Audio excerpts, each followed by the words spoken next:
கிறிஸ்துவுக்குள் பிரியமானவர்களே, ஒரு காரியத்தை குறித்து தியானிக்கலாம் என்று ஆசைப்படுகிறேன். நாளைய தினத்தை குறித்து கவலைப்படாதல் என்று வேதம் சொல்லுகிறது.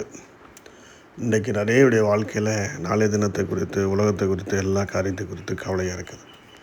ஆனால் நம்முடைய வாழ்க்கையில் நீங்கள் கவலைப்படாதீங்க என்று சொல்லி விசுவாசத்தை குறித்து சொல்லுகிறது. எபிரேயர் புஸ்தகம் 11வது 1வது வசனம் சொல்லுகிறது, விசுவாசமானது நம்பப்படல் உறுதியும் காணப்படாத நிச்சயமாக இருக்கிறது.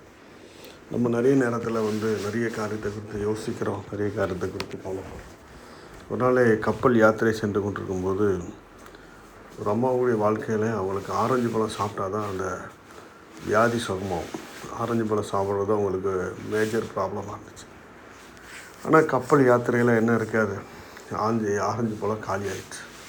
உடனே எங்கள் கத்தட்ட ஜெபம் பண்ணுறாங்க, ஆண்டவரே எனக்கு எப்படியாவது இந்த ஆரஞ்சு பழ தேவையை சந்தியும் என்று சொல்லி கத்தரத்தில் ஸ்தோத்திரம் பண்ணுறாங்க.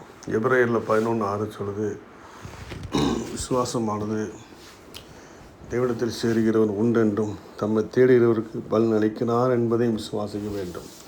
தொடர்ந்து இந்த அம்மா இந்த விசுவாசத்தை சொல்லிகிட்டே இருக்காங்க.